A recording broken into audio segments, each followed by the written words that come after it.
The morning came in slow over Harlan, Kentucky, the way it always did in late October, gray and reluctant, like the sky itself wasn't sure the town deserved another day.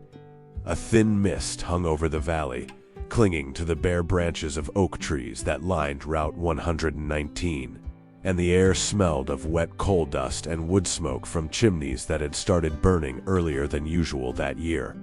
Walter Grimes was already awake. He had been awake since 4 in the morning, which wasn't unusual. At 74, sleep had become a negotiation. A few hours here, a restless stretch there, his body refusing the deep unconsciousness it had once surrendered to so icily. He sat at the kitchen table of his small house on the edge of Clover Hill Road, both hands wrapped around a ceramic mug of black coffee, staring out the window at the pale suggestion of dawn forming behind the ridge. The house was modest by any measure. 2 bedrooms, one of which had been converted into a storage room for tools, seed catalogs from years past, and stacks of notebooks filled with his own handwriting, observations about soil composition, rainfall patterns, root systems, and the behavior of underground water tables across southeastern Kentucky. The kitchen linoleum was cracked along one corner. The faucet dripped if you didn't turn it just right. A wood stove in the living room provided most of the heat, and Walter had learned to keep it fed through the night by waking every few hours to add another log. He had lived this way for 11 years. Before that, there had been a different life entirely. A life with a farmhouse twice this size, 230 acres of working land along the Cumberland River, a herd of cattle, fields of tobacco and corn, and a wife named Dorothy, who had died of a stroke 8 years ago in a hospital in Lexington, holding his hand and telling him it wasn't his fault. He had never fully believed her. Walter set down his coffee and looked at the envelope on the table. It had arrived 2 days ago, hand-delivered by a young man in a county vehicle who had looked visibly uncomfortable standing at the door, like he'd been sent on an errand he didn't understand. The envelope bore the seal of Harlan County and the return address of the office of Mayor Douglas Holt. He hadn't opened it the first day, or the second. He opened it now. The letter was formal, typed on official stationery, signed by Holt himself in a firm, broad signature that took up more space than it needed to. It was 3 paragraphs long. The first paragraph contained pleasantries that rang hollow.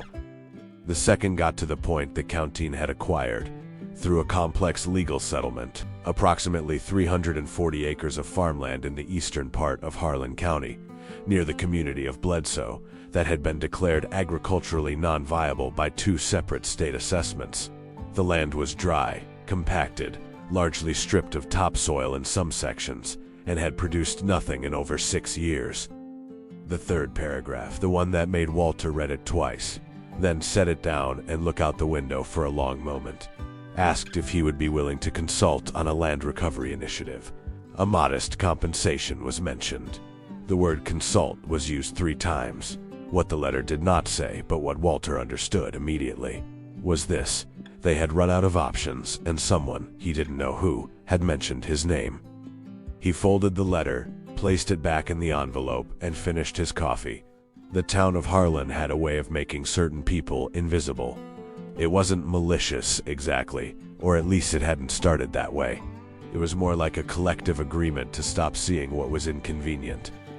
Walter Grimes had become inconvenient approximately 15 years ago, when he had publicly accused Raymond Stahl, owner of Stahl Agricultural Holdings, the largest private land operation in 3 counties and a significant donor to every local political campaign, of illegally redirecting underground water drainage from the Cumberland Aquifer system.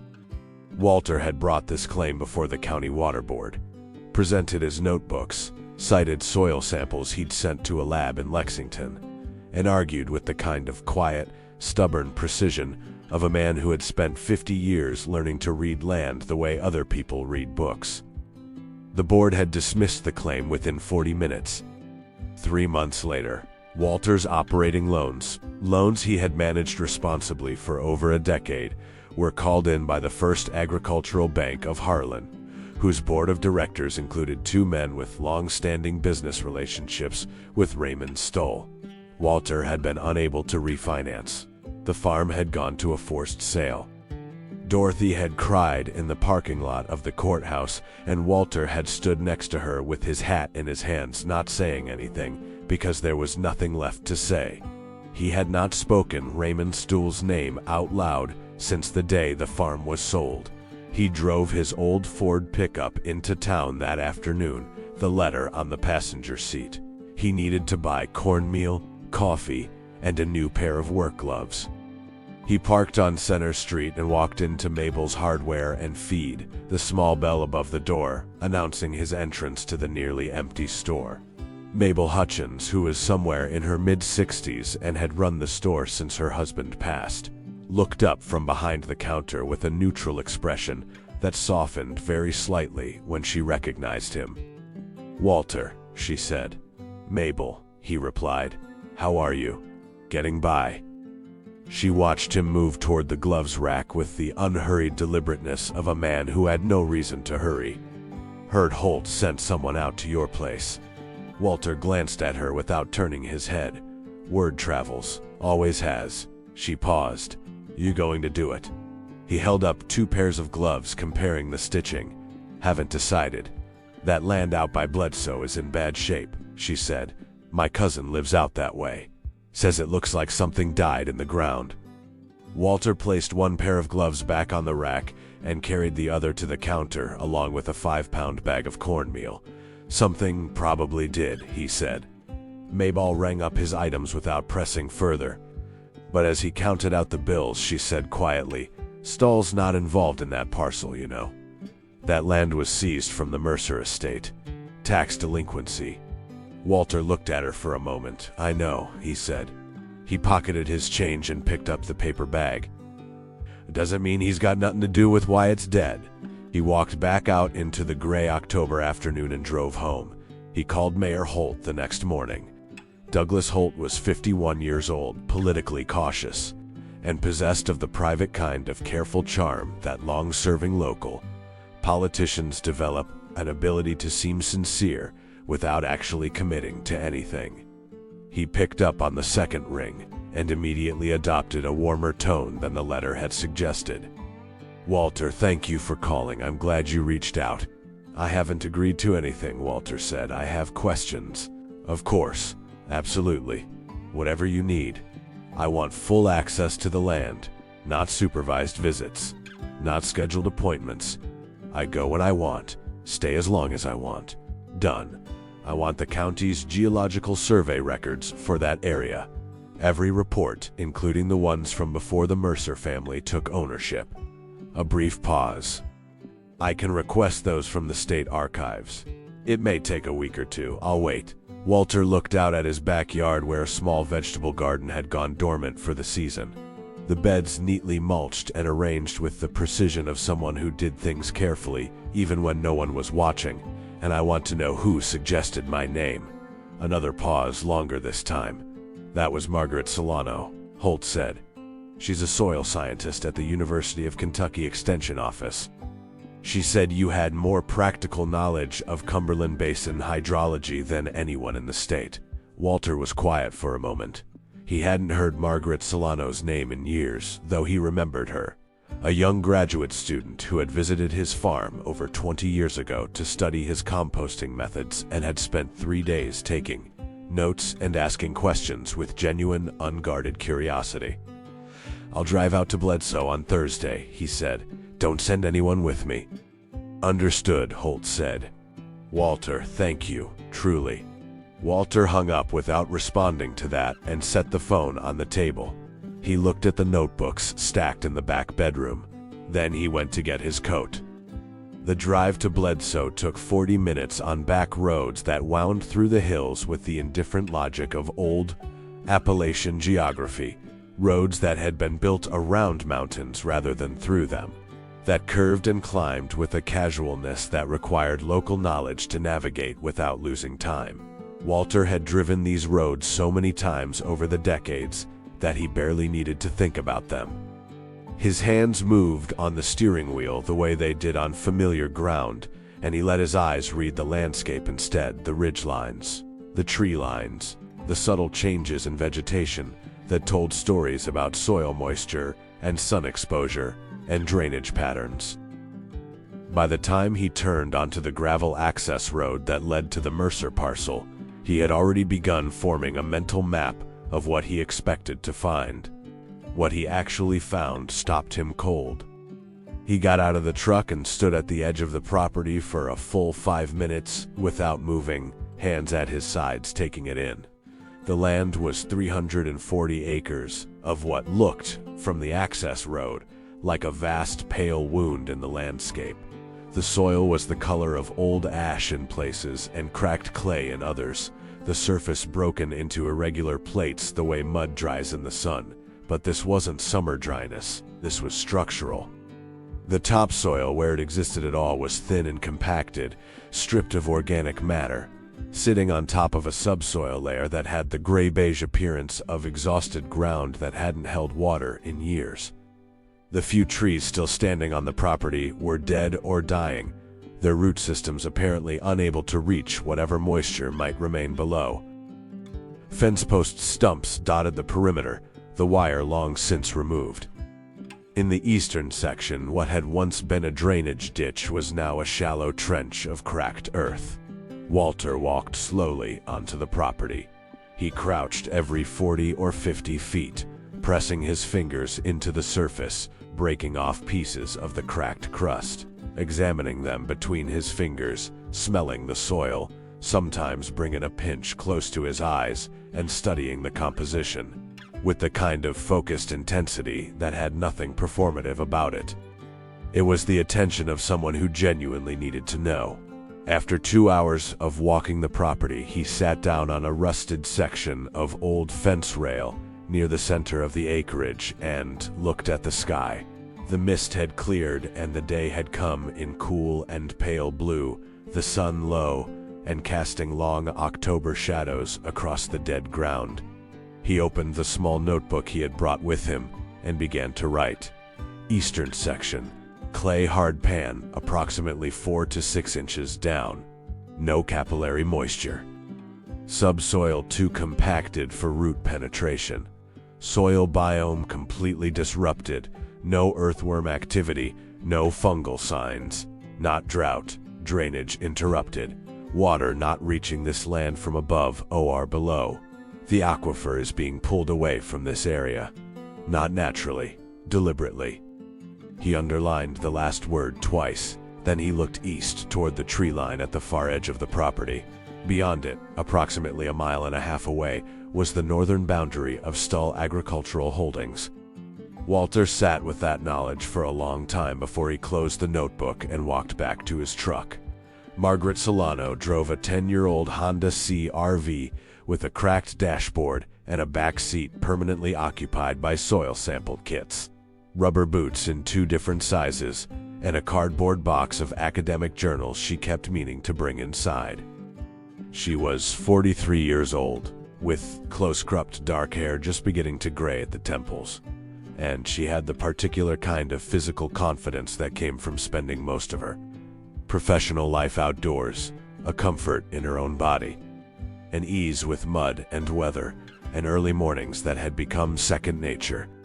She arrived at the Mercer parcel on the Tuesday following Walter's initial survey, pulling up beside his truck with a deliberate slowness that suggested she'd been looking for him and was relieved to find him. He was already deep into the southern section, crouching over an exposed cross-section of soil he'd cut with a spade. When she crossed the dead ground toward him, rubber boots crunching on the cracked surface. "Mr. Grimes," she called. He looked up. His expression was unreadable for a moment, the way a person looks when they're pulled out of deep concentration. Then something in it settled. "Margaret Solano," he said. He stood up slowly, one hand on his knee for support. "You look older." She laughed, a short, surprised sound. "So do you." She looked at the cross-section he'd cut. "What are you seeing?" He handed her the spade without a word and let her crouch to examine it herself. She spent several minutes in silence, pressing her fingers into the layers, her eyes moving with the focused literacy of someone who read soil for a living. Then she sat back on her heels. "This isn't drought damage," she said. "No," he agreed. "The hydraulic pressure gradient in this area has been altered." She looked up at him. "Something is pulling subsurface water laterally, away from this parcel." "East," Walter said. She looked at him. Then she looked east toward the tree line. "Stoll's land, it wasn't a question." Walter said nothing, which was its own kind of answer. Margaret stood up and brushed her hands on her jeans. She had grown up in Louisville and come to Harlan County as a graduate researcher and stayed because the work kept pulling her back. And in 20 years, she had learned to read the political landscape of the county almost as well as she read its soil. She knew the name Raymond Stoll. She knew what had happened to Walter Grimes.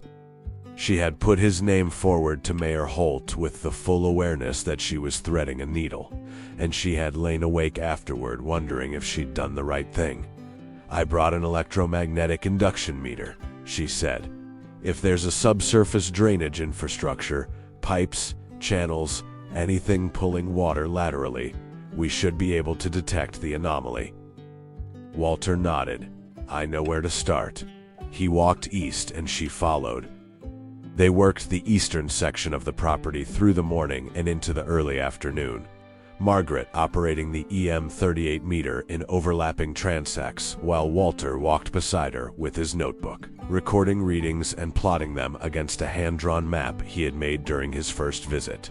The meter measured the electrical conductivity of the soil at various depths, and wet ground, ground with water moving through it, showed distinctly differently than dry ground. What the readings showed was stark. "Look at this pattern," Margaret said, crouching over the meter's display and tracing the anomaly with her finger. "This lateral corridor of high conductivity, it's consistent. It's not natural geological variation. Something is channeling water east along this corridor, below the frost line." Walter marked it on his map. The corridor was approximately 60 feet wide and ran on a bearing of roughly east-northeast, passing under the eastern fence line of the Mercer parcel and continuing, according to the topographic logic of the Kornst area, directly toward the low-lying irrigation fields on the western edge of Stoll Agricultural Holdings, where Raymond Stoll grew the most productive corn acreage in the county. "When was this installed?" Margaret asked. Walter's jaw tightened. "I'd estimate between 12 and 18 years ago," he said, "based on when this land started losing productivity according to the Mercer family's own records, which I asked Holt's office to pull." He opened his notebook and showed her a timeline he'd constructed. The decline was gradual. It took 3 or 4 years to become catastrophic, which is consistent with a slow drain on the aquifer, not a sudden diversion. Margaret looked at the timeline, then at the map, then at Walter. "You've been thinking about this for a long time," she said quietly. "I've been thinking about this for 15 years, he said. There was no bitterness in his voice. It was a statement of fact, delivered with the same plainness with which he'd say it was cold outside. I just didn't have this land to prove it on." That evening, Margaret drove to Walter's house for the first time. He had invited her in his oblique way by saying he had soil records at the house she should look at, which both of them understood was also an invitation to continue the conversation in a less exposed setting. She sat at his kitchen table while he made coffee, looking at the notebooks he had laid out, not just the recent ones, but older ones, some dating back 30 years, their covers worn soft and their pages dense with the kind of systematic record-keeping that was almost architectural in its precision. She turned the pages carefully, reading his observations about rainfall, soil temperature, root depth, water table measurements taken from wells on his old property, notes about the behavior of springs and seasonal streams in the Cumberland Basin. "You were building a baseline," she said. "All those years, you were documenting the normal behavior of the system, so that when it changed, I'd know," he said. He set a mug in front of her and sat down across the table. "My father told me, land doesn't lie, people lie. Records get falsified. But if you know what land looked like when it was healthy, and you watch it long enough, you'll know when someone's hurting it. She wrapped both hands around the mug. Outside, the wind had picked up, and she could hear it moving through the bare trees along Clover Hill Road.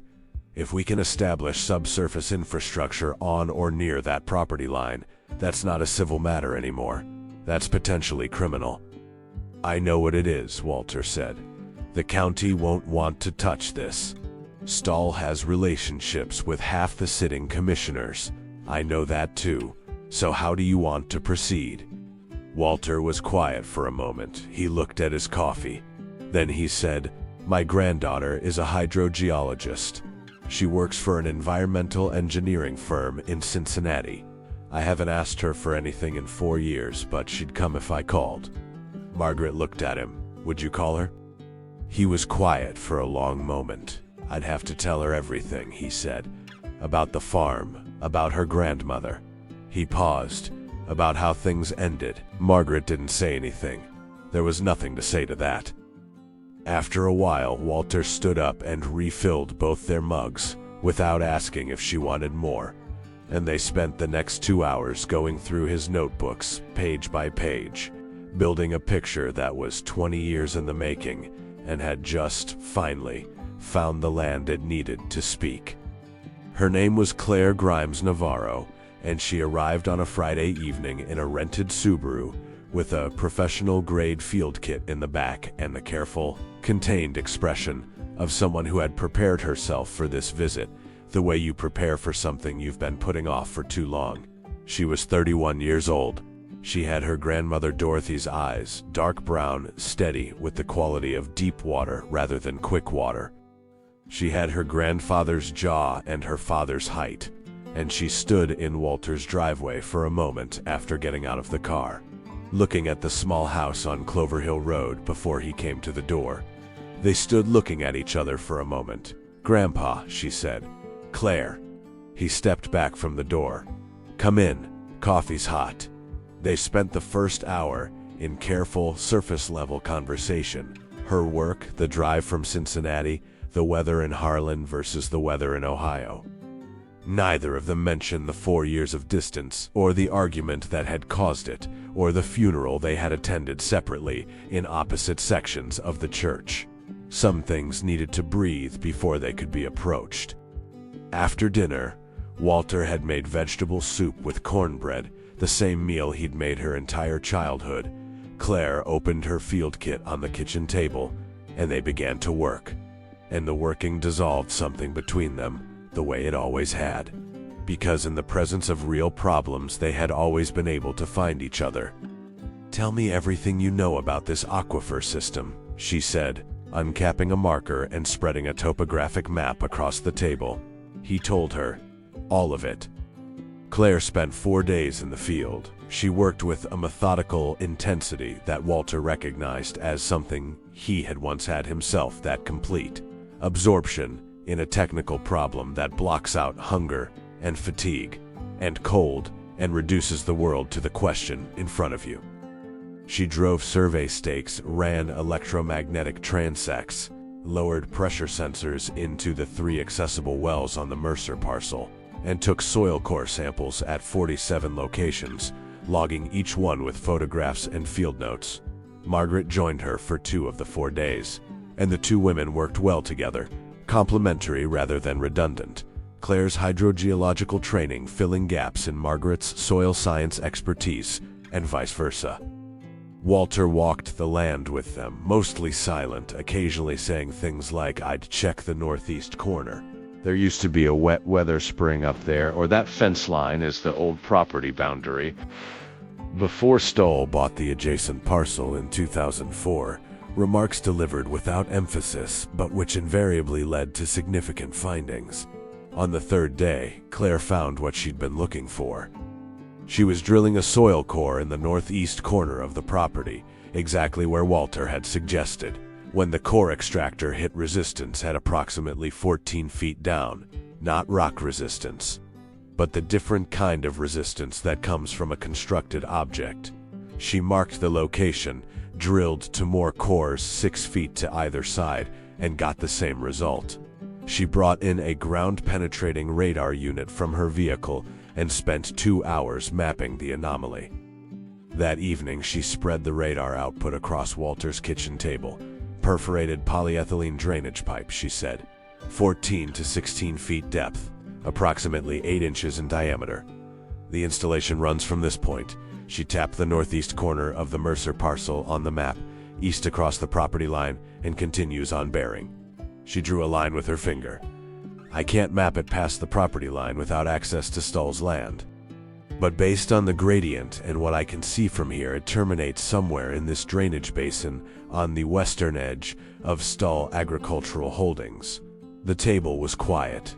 Margaret was looking at the map with the careful expression of someone doing calculations.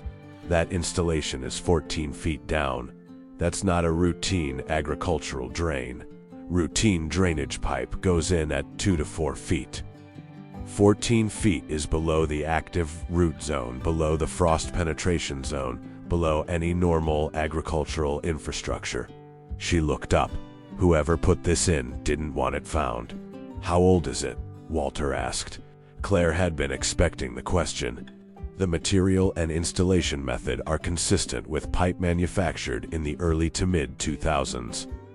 The mineral deposits on the pipe surface, extrapolated from what I can see at the point of penetration, suggest it's been carrying water for at least 12 to 15 years. Walter said nothing. He sat very still with his hands flat on the table, looking at the map.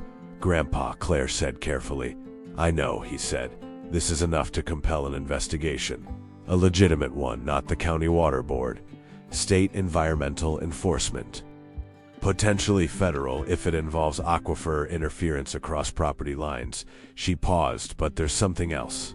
She shuffled to a second sheet, a pressure gradient analysis she'd compiled from the well-censored data. The amount of water this system has been redirecting, sustained over 12 to 15 years. It's not just affecting this parcel. The aquifer drawdown on this side of the basin is significant. I need to model it properly when I get back to Cincinnati, but my preliminary estimate is that this installation has been pulling water away from an area of approximately 4 to 6 square miles. Margaret's expression changed. 4 to 6 square miles. That includes at least 3 other farm properties. The Caldwell place, the old Bertram parcel. She looked at Walter. The Reeves family. Walter looked up from the map at the sound of that name. Something passed across his face that was too complex to name. The Reeves family has been in Chapter 12 bankruptcy for 3 years, Margaret said quietly. Their land has been producing less than 40% of its historical yield. They've blamed climate variation, soil fatigue. She stopped. They were next door to me, Walter said, on the old farm. When I first brought the complaint to the water board, Carl Reeves testified against me. Said my data was speculative and my methods were unreliable. He paused. He was the only neighboring farmer who testified against me. The kitchen was very quiet. He may not have known, Claire said. He didn't know, Walter said. It wasn't a question. It was the voice of someone who had spent 15 years working through every possibility and had arrived, finally, at an understanding that held more sorrow than anger. Carl Reeves is a stubborn, proud man who was told by Raymond Stull personally that I was causing problems for the whole county. Carl Reeves doesn't understand aquifer hydrology. He understands who his neighbors are and who they aren't. He pushed back from the table. He was used. They were all used, Margaret said. Walter stood and went to the wood stove and added a log to it without speaking. The fire popped and settled. Outside, a wind had come up and was pressing against the south-facing windows. I need to go see Carl Reeves, he said. The Reeves farm was 8 miles from Walter's house, on a county road that ran along the base of a long ridge. Walter drove there on a Saturday morning, alone, without calling ahead. He parked at the end of the gravel drive and sat in his truck for a moment, looking at the farmhouse, a white 2-story with a sagging porch and a barn that had had new red paint on it once, now faded to rust brown. Carl Reeves came out of the barn before Walter reached it, drawn by the sound of the truck. He was 68 years old, thick-shouldered, with the permanently weathered face of someone who had spent 6 decades outdoors, and the particular wariness in his eyes of a man carrying the ongoing weight of financial failure. He stopped when he recognized Walter. They stood looking at each other across 30 feet of gravel, two old men on a gray November morning with 15 years of complicated history between them. "Walter Grimes," Carl said. His voice was flat. "Carl." Walter stopped where he was. He held nothing in his hands. "I need to show you something." "I don't need anything from you except 10 minutes. Carl's jaw worked. He looked away, at the dead winter field stretching away from the barn, then back at Walter.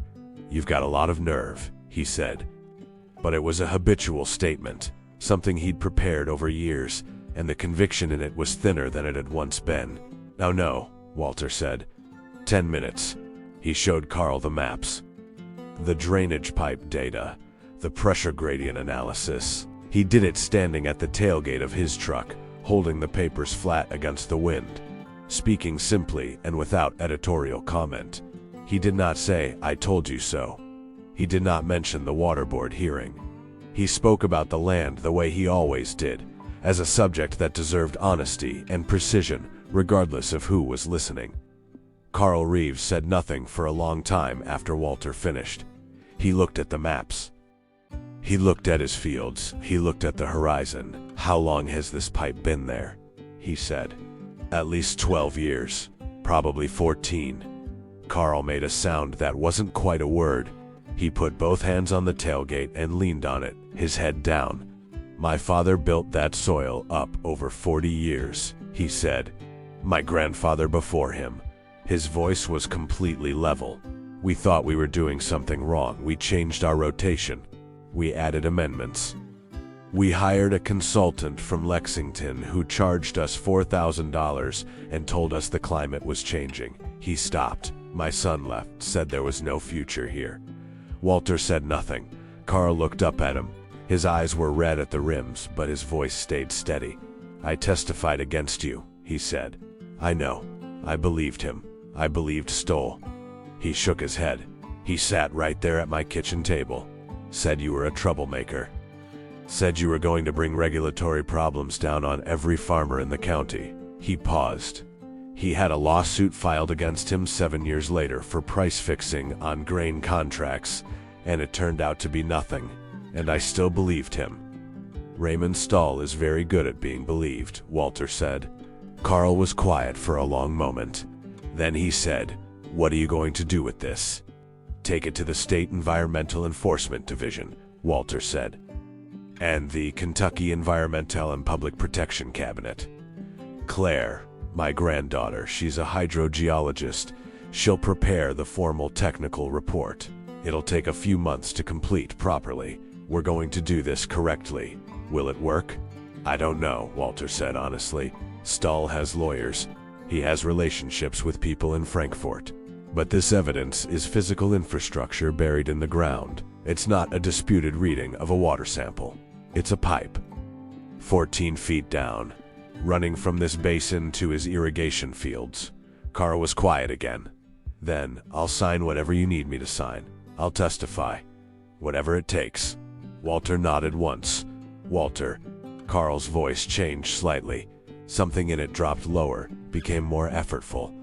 "I'm sorry for what I said at that board meeting." Walter looked at him for a moment. Then he said, "I know you are." He picked up the papers from the tailgate and rolled them carefully. "I'll be in touch when we're ready to file." He drove home along the ridge road, and the November sky was enormous and pale gray above the bare hills of Harlan County. And Walter kept both hands on the wheel and drove steadily, the way he'd learned to drive on roads like these 50 years ago. The filing happened in February.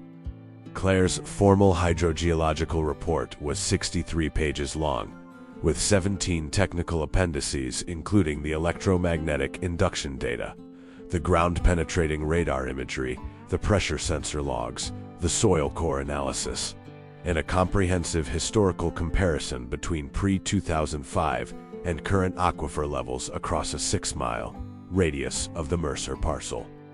Margaret contributed a 12-page soil science analysis documenting the biological degradation of the effective land and establishing a correlation timeline between the estimated installation date of the subsurface infrastructure and the documented productivity collapse across 4 farm properties. They filed simultaneously with the Kentucky Energy and Environment Cabinet, the Division of Water, and the Federal Environmental Protection Agency's Region 4 office in Atlanta, which had jurisdiction over Cumberland aquifer issues crossing county lines. Within 48 hours, the story had reached the Harlan Daily Enterprise. The reporter who broke it was a 26-year-old named Devin Ashby, who had been covering Harlan County for 2 years and had the particular aggressive curiosity of a young journalist who had grown up hearing that nothing ever happened in small towns and was determined to prove otherwise. He had gotten a tip, Walter never found out from whom, and had obtained copies of the filing through a public records request before the county had even been formally notified. The headline read, "Harlan Farmer Files State Complaint Alleging Illegal Subsurface Water Diversion by Stahl Agricultural Holdings." The story was thorough, well-sourced, and careful. It presented the technical findings clearly, quoted both Claire and Margaret by name and credential, noted that Walter Grimes had filed a previous complaint against Stahl 15 years earlier that had been dismissed by the County Water Board, and documented the subsequent events, the loan calls, the farm sale, without explicitly connecting them to Stahl, but in close enough proximity to the chronology that any careful reader would draw the connection. By the end of the day, it had been shared widely on local social media and picked up by the Lexington Herald-Leader. By the following morning, the Associated Press had run a condensed version on its state wire. Raymond Stahl was 67 years old, the son of a strip mining engineer who had parlayed inherited capital into agricultural land when the coal economy shifted, and he had spent 40 years building Stahl Agricultural Holdings into an operation that employed over 200 people, directly and influenced the economic lives of far more. He was a large man, broad through the chest with silver hair and the kind of permanent tan that comes from spending time outdoors, not because you have to, but because you choose to. He was comfortable in rooms, any room, board meeting, or church social, or county commission chamber, in the way that power, worn long enough, becomes indistinguishable from personality. He had not personally supervised the installation of the drainage infrastructure that had been handled in 2006 by a land improvement contractor named Louis Bray, through a subsidiary LLC that existed for exactly 6 months before being dissolved. The pipe system had been designed, installed, and buried before any formal permits were filed, and when a permit had eventually been filed, 2 years later, it had described a surface drainage improvement of a character different from what was actually underground, and had been reviewed and approved by a county permitting office in which 2 of the 3 reviewing engineers had since received positions with companies that did business with Stahl Holdings. These were not things Raymond Stahl discussed with people, but he had been aware of them for 15 years. And he had been aware that the only person in Harlan County who might eventually unravel them was Walter Grimes, which was why Walter Grimes had needed to be discredited and removed. He had not intended to destroy the man, he had intended to neutralize him. In his own accounting, there was a distinction there. He was not sure anymore if it was a meaningful one. His attorney, a firm partner named Gregory Halcomb from Lexington, arrived at the Stahl Holdings offices on the day after the newspaper story with a team of 4 and the contained professional demeanor of a man who had handled crises before and was not yet convinced this one was different. "The core issue," Halcomb said, "is physical evidence of installed infrastructure. Everything else in the filing, the soil analysis, the aquifer modeling, is interpretive. Experts disagree about interpretations. They cannot disagree about a pipe that exists in the ground at a specific location." Stahl looked at him steadily. So what are our options? The most sustainable position is that the infrastructure was installed by the Mercer family before your acquisition of the adjacent parcel, and that Stahl Holdings had no knowledge of it and has been a passive beneficiary, not an active participant, in whatever water movement has occurred. He paused.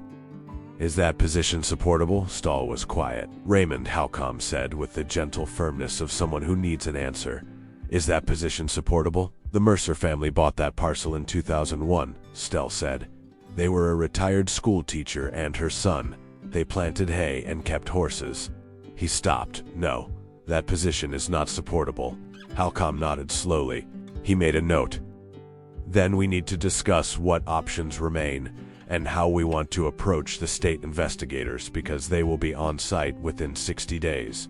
The town reacted the way small towns do to news that disrupts the stories they have been telling themselves, with a mixture of shock, denial, recalibration, and a particular social discomfort of people who realize they may have been wrong about something for a very long time. At Mabel's Hardware and Feed, where a coffee corner near the back of the store served as an informal gathering point on weekday mornings, the story was the only subject for a week. Opinions were various and heated.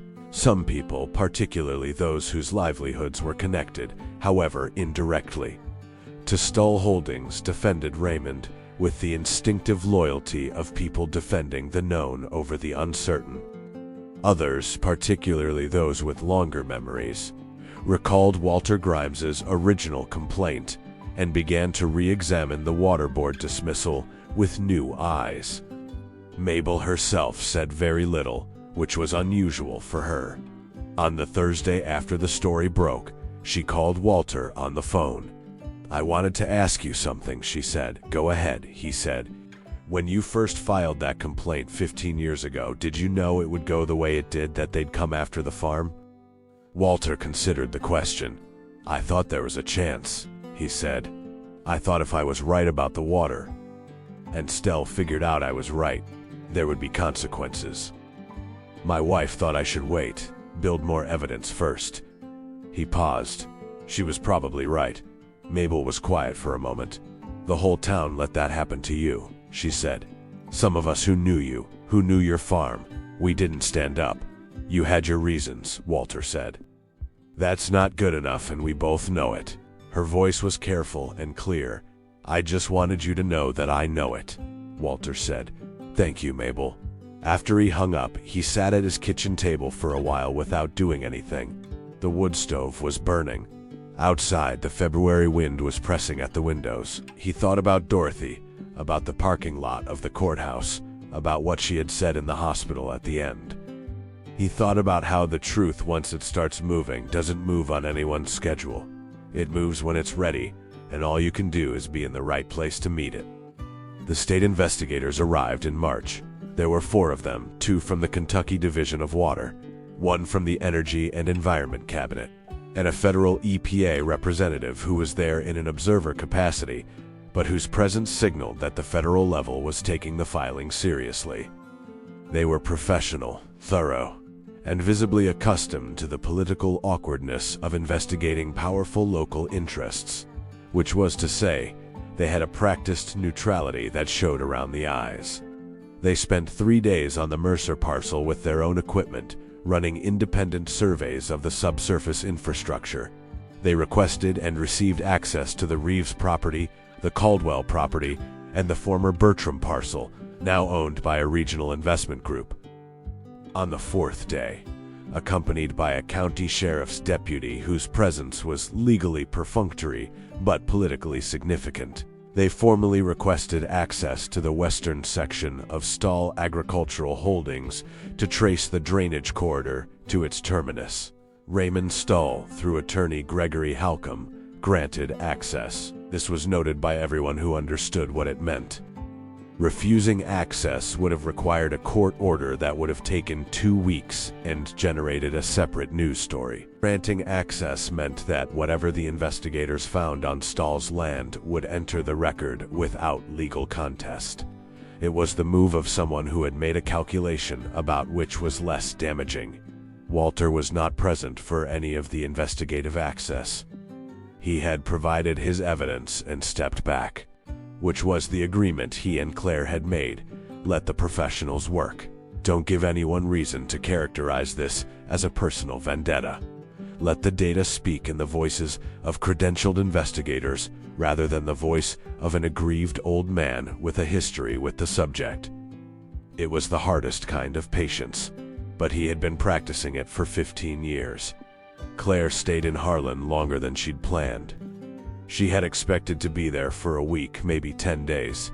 It was now 3 months since she'd arrived, and she was staying in a rented room above the hardware store. Mabel had offered it, in her direct way, saying she had the space and it made no sense for Claire to drive to Lexington every other day. Claire had accepted, initially for practical reasons. After a few weeks, the reasons became different. She and Walter had dinner together most evenings. Sometimes they talked about the case.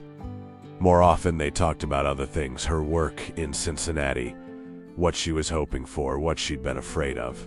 He told her, gradually and in pieces, the things she had been too angry to hear 4 years ago, about the last year of Dorothy's illness, about the choices he'd made and the ones he wished he'd made differently, about the weight of pride and how long it could hold a person in place before it either broke them or loosened. One evening in late March, she asked him directly, "Do you regret filing the original complaint? If you'd known what it would cost, the farm, everything."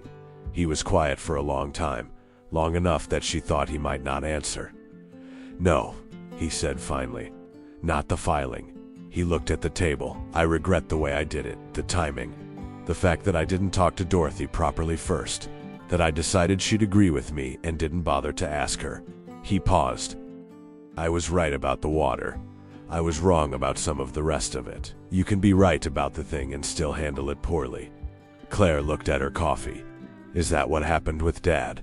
Another long silence. "Your father and I are two very similar people," Walter said. "That's usually a problem." He looked up at her. "I said some things when the farm was being sold that I shouldn't have said. I was in a lot of pain and I put some of it on him. That wasn't fair." He paused. "I should call him, he'd like that," Claire said carefully. "I know," Walter said. "I've known it for a while." He refilled her coffee without asking. "I'm working up to it." The state report was released in May. It was 48 pages long, formally titled Investigation Report, Alleged Unauthorized Subsurface Drainage Infrastructure, Cumberland Basin Agricultural Area, Harlan County, Kentucky, and its findings were, in the measured language of regulatory documents, devastating. The investigators had confirmed the presence of approximately 4 miles of unauthorized perforated polyethylene drainage pipe installed at depths of 12 to 16 feet, running from the northeastern corner of the former Mercer parcel across 3 property lines to a collector basin on the western edge of Stull Agricultural Holdings. The installation was determined to have been constructed without required permits and in violation of Kentucky revised statutes governing subsurface water management and aquifer interference. The estimated cumulative water diversion, modeled by the Division of Water's own hydrologists using Claire's baseline data as a starting point, was calculated at a volume equivalent to removing approximately 18 to 22% of natural aquifer recharge from the affected 6-mile basin over a 12 to 15-year period. The report documented the productivity consequences for the affected properties in plain, unsparing terms. It also included a finding that the 2008 permit filed by Stull Holdings, subsidiary for a surface drainage improvement, had materially misrepresented the nature and scope of the subsurface installation, and recommended referral to the State Attorney General's office for review of potential fraudulent misrepresentation in a regulatory filing. The State Attorney General's office announced, 3 days after the report's release, that it was opening a formal investigation. The morning the investigation announcement was made, Devin Ashby called Walter for a comment. Walter was in his backyard, turning the soil in his vegetable beds in preparation for the planting season. He had started this ritual in early March, working the bed slowly, incorporating compost he'd been building all winter, checking the soil temperature, reading the ground the way he read everything, with attention and patience, and the understanding that recovery has its own schedule. He set down the turning fork and took the call. Mr. Grimes, the AG's office has announced a formal investigation into Stahl Agricultural Holdings. Do you have a comment? Walter looked at the turned soil in front of him. It was dark and crumbly, alive with the activity of healthy ground, the earthworms that had returned since he'd begun improving it, the fine white threads of mycorrhizal fungi connecting the root systems of the perennials along the fence.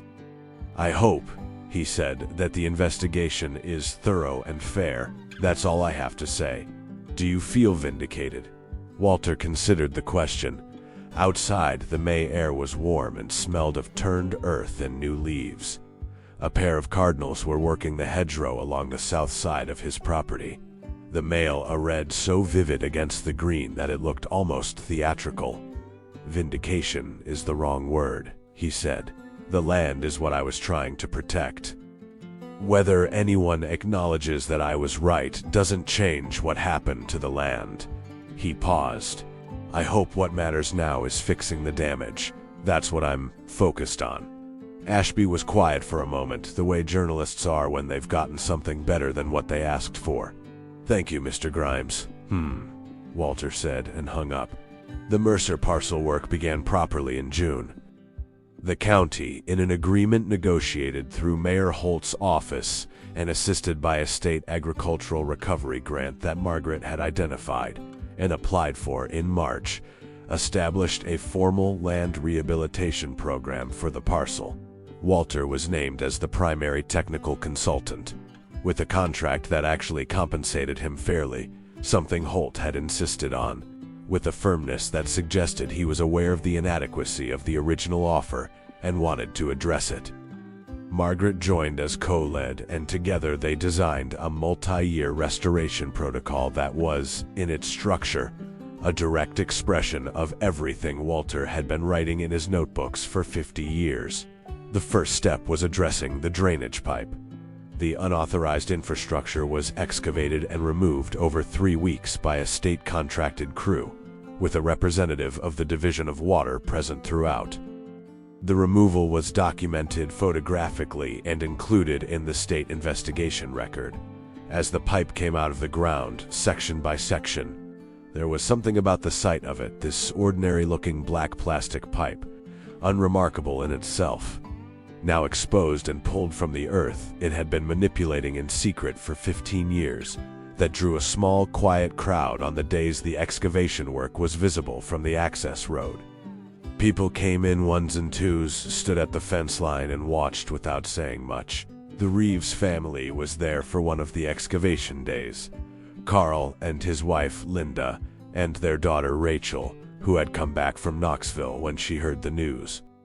They stood at the fence and watched the pipe come out of the ground, and Linda Reeves put her arm around her husband's waist, and Carl stood with his arms crossed looking at the excavation with the expression of a man who is feeling several things at once and cannot find a face for all of them. Walter came to stand beside him. Carl didn't look at him. That's about 200 feet down, he said, indicating the current excavation point. That's right under the field. We rotated out of tobacco into soybeans, thinking maybe the problem was the rotation. I know, Walter said. We spent $18,000 on soil amendments in 2018, Carl said. His voice was steady. Borrowed it. I know. They were quiet for a while. The excavator made its slow mechanical progress through the earth. How long, Carl said, before the water comes back? Naturally. To the aquifer. 2 to 3 years for the pressure gradient to normalize, Walter said. Longer for the soil biology to recover fully. If we do the restoration work right on the Mercer parcel, build the organic matter back, restore the water retention, let the mycorrhizal networks re-establish, it accelerates the recovery on the surrounding properties. Carl nodded slowly. I want to learn, he said, what you're doing over there. I want to understand how to do it on my land. Walter looked at him. "Come by on Thursday morning," he said. "I'll show you what we're starting." Raymond Stoll resigned from the board of the Harlan County Agricultural Coop in July, a week before the Attorney General's office announced that its investigation had identified sufficient basis to refer the case for potential criminal prosecution. The referral was for alleged fraudulent misrepresentation in regulatory filings and unlawful interference with a shared water resource, not dramatic charges in terms of their names, but serious in their implications for a man whose business was built on land, water, and the authority that came from controlling both. He did not leave Harlan. He remained in the large house on the eastern edge of town that he had lived in for 30 years, and he continued to come and go in the ways that daily life requires, and the town navigated his continued presence with the awkward formality that a community adopts when one of its organizing assumptions has been suddenly and publicly withdrawn. Walter was asked several times how he felt about Stoll's situation, by Devin Ashby, by a reporter from Lexington, by Margaret, by Claire. He always said the same thing: "That's not mine to carry." What he meant by this, and what he understood himself to mean, having turned it over many times, was that he had spent 15 years with Raymond Stoll as the focal point of a story about injustice, and he was no longer willing to let that be the center of his story. Stoll's accounting with the law was Stoll's to navigate. Walter's accounting was with the land, and the land was beginning, slowly, measurably, to respond. The Mercer parcel, by the end of its first full season under the restoration program, was unrecognizable from what Walter had seen when he first walked onto it the previous October. It was not yet productive agricultural land. That would take years. But the surface of the soil had changed in the fundamental way that healthy soil changes when its conditions are restored. It had gone from ash gray and cracked to browned dark and friable, from a surface that water bounced off to one that received it, from ground that smelled of dust and mineral sterility to ground that smelled of the complex biological richness of a functioning ecosystem. Cover crops, a mix of winter rye, crimson clover, and Austrian winter peas, chosen by Walter with the precision of a prescription, had established themselves across most of the acreage, their root systems beginning the work of breaking compaction and building organic matter. Earthworms had returned to sections that had shown none on Walter's first survey. He found one on a Tuesday morning in September, crouching to examine the soil in the northwest section, and he held it carefully on the back of his gloved hand for a moment before setting it back down. It was, he was fully aware, an earthworm, a creature of minimal complexity, universally present in healthy agricultural soil, unremarkable in every possible context except this one. He looked at it for longer than was strictly necessary. Then he stood up, brushed the soil from his gloves, and made a note in his notebook.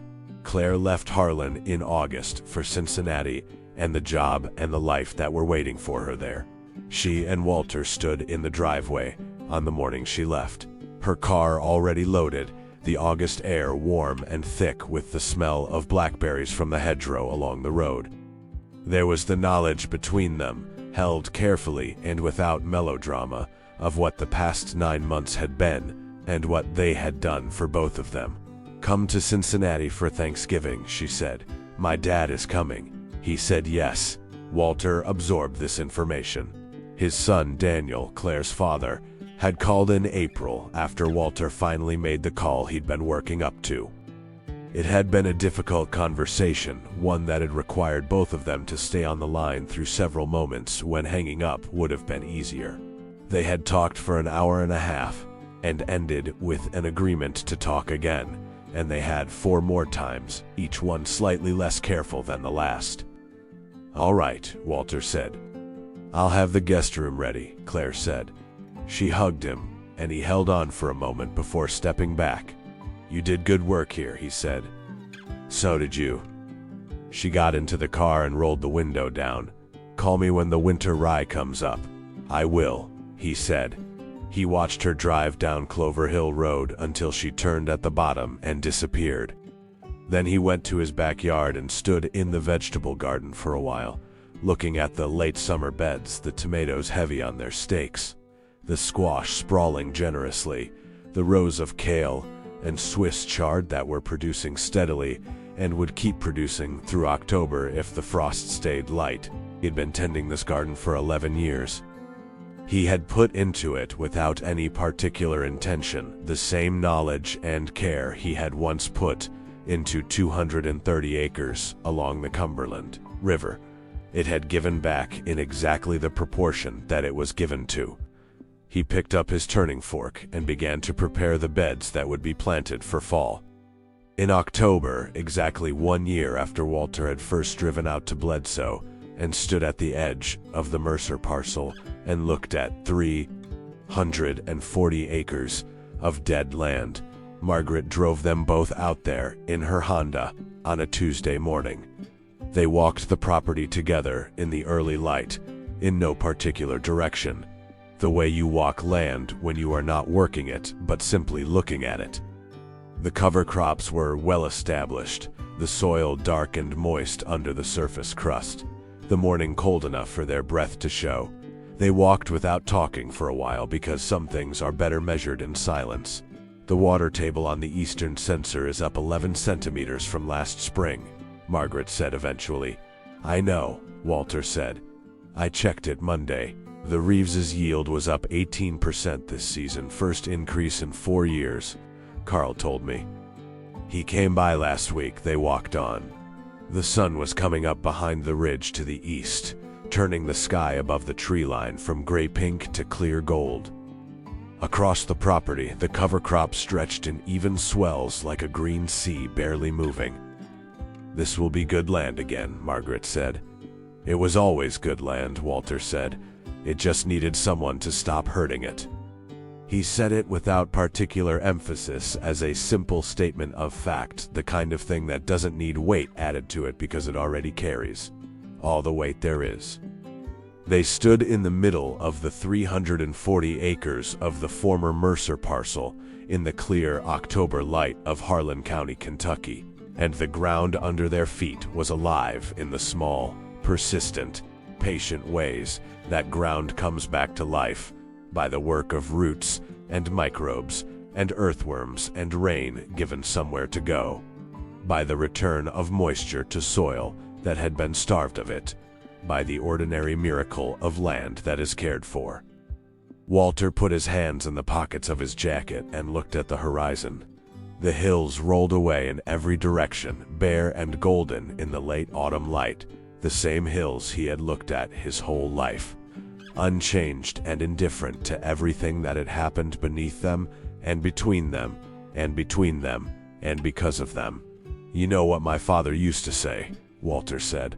"What's that?" He said, "The land doesn't know your name, doesn't know your troubles, doesn't know what you deserve or don't deserve." He paused. He said, "That's not a sad thing." He said, "That's the most honest relationship you'll ever have. You put in the work, it gives back. You neglect it, it suffers. No politics, no grudges, no favors." Margaret looked at the cover crop moving very slightly in the October wind. "Sounds like he was a wise man. He was a farmer," Walter said, as if that explained everything. "And perhaps, in Harlan County, in the language of people who had spent generations reading the ground beneath their feet, it did." The criminal referral resulted, the following spring, in charges being filed against Raymond Stull on 2 counts of fraudulent misrepresentation in regulatory filings and 1 count of unlawful interference with the shared subsurface water resource. Lewis Bray, the contractor who had installed the drainage system, reached a cooperation agreement with the Attorney General's office in exchange for testimony. The case would take years to resolve, these things always did, and its outcome was not guaranteed. And Walter knew both of those things and held them without anxiety, because the outcome of the legal case was not the measure of what had happened. The measure of what had happened was in the soil sensors on the Mercer parcel, showing a water table rising steadily back toward its historical baseline. It was in the Reeves family's fields, producing more each season than the last. It was in Carl Reeves's son, who had come back from wherever he'd gone. Drawn by the news and by something his father had said to him on the phone, something about the ground coming back, about there being a future here, after all. It was in the notebooks on the shelf in Walter's back bedroom. 40 years of observation and record and patient knowledge, waiting for exactly this, a problem large enough to need everything they contained. It was in Claire, who called every Sunday and sometimes just talked about her week, the ordinary accumulation of a life, and sometimes asked about the land. And either way, Walter sat at his kitchen table with his coffee and listened with the full, unhurried attention of a man who had learned, late but not too late, that the people in front of you are worth as much as the problems you're trying to solve. On Thanksgiving, Walter drove to Cincinnati. He had not been to Cincinnati in 6 years. He had not seen his son Daniel in person in 4. He drove the 300 and some miles in his old Ford pickup, the same truck he'd driven to Bledsoe 13 months ago to look at dead land, stopping once for gas and coffee in a small town outside of Lexington, where the highway curved away from the hills and opened into flatter country. Daniel Grimes met him in the driveway of the house in Oakley, where he lived with his wife Patricia and their 2 teenage children, and the meeting had the combination of awkwardness and relief that belongs only to reunions between people who love each other and have not known how to say so for a long time.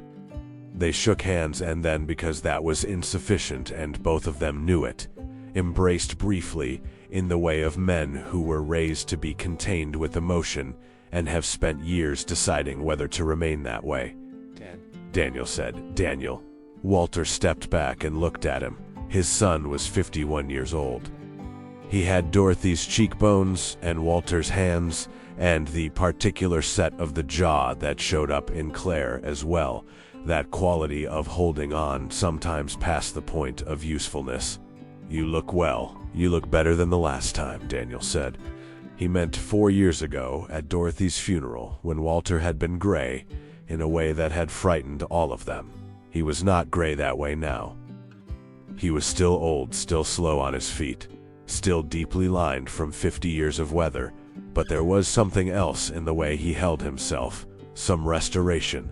"I've been working," Walter said. "I heard," Daniel said. "Claire told us everything." He paused. "I should have called before you did." "So should I," Walter said. "We're even." They went inside, where the house smelled of roasting turkey and Patricia's cornbread stuffing, and the particular warmth of a home that expects people and is ready for them. Claire was already there, sitting at the kitchen counter with a glass of wine and helping Patricia with something while the teenagers argued about something in the living room in the fluent, half-serious way of siblings. She looked up when Walter came through the door and smiled, the real kind, the unguarded kind that she'd had since she was a small child, standing in his fields asking questions about the soil. "You made it," she said. "Of course I made it," he said. He sat at the kitchen counter and accepted a glass of water and let the sounds of the house settle around him, the conversation and the cooking sounds and the distant thump of the television and the laughter from the living room, and he thought about Dorothy, the way he always did in moments like this, not with the sharp pain of the years right after, but with the softer, longer ache of someone who carries the dead with them as companions rather than wounds. "I told you," he thought. "You were right that I should have waited, but I told you it would come out eventually." He could almost hear her saying, "That's not the same as it being worth it, Walter." No, he thought, but it's something.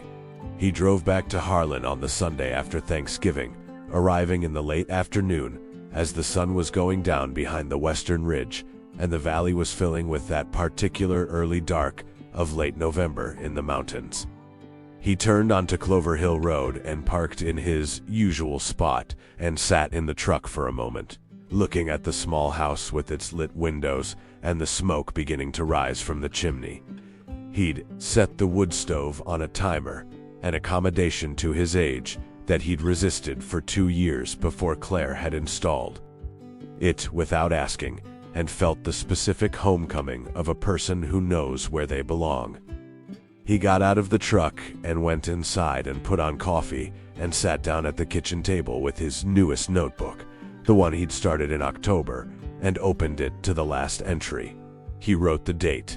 Then he wrote, drove to Cincinnati, 312 miles, stayed 4 days, Daniel as well. The grandchildren are nearly grown. Claire is exactly herself. He paused, then he wrote, the land does not know any of this, which is, as my father said, not a sad thing. I have been home an hour, and I already want to check the soil sensors. That's either a problem or it isn't. I've decided it isn't. Tomorrow, check the eastern well gauge. Review winter rye establishment notes from Margaret. Call Carl about drainage assessment in his north field. The work continues. So does everything else.